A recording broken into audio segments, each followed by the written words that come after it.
அழைப்பார்கள். அப்பொழுது உனக்கு பதிலுக்கு பதில் செய்ததாகும். சரிங்களா?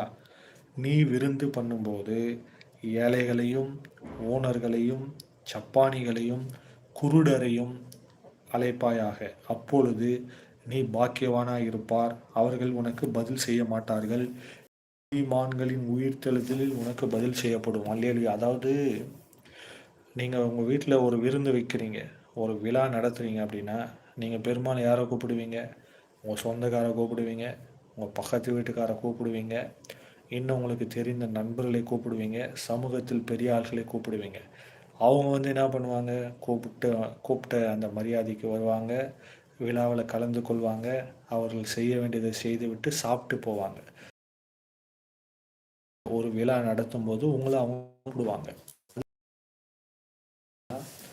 ஆண்டவர் என்ன சொல்றாருன்னா, நீங்க பட்டவர்களை அழைக்காமல் ஓனரை அழையுங்கள், சப்பானியை அழையுங்கள், மற்றவர்களை அழையுங்க. அவங்கள அழைச்சீங்கன்னா, அவங்க வீட்ல எதனா விழா செய்ய முடியுமா? ஏன்னா, ஏற்கனவே அவங்க சிறுமைப்பட்டவர்களாக இருக்கிறாங்க. அவங்க வீட்ல எதனா ஒரு விழா செஞ்சு, உங்கள திரும்பி அவங்க கூப்பிட்டு, நீங்க சாப்பாடு போட்ட மாரி அவங்க உங்களுக்கு சாப்பாடு போடுவாங்களா?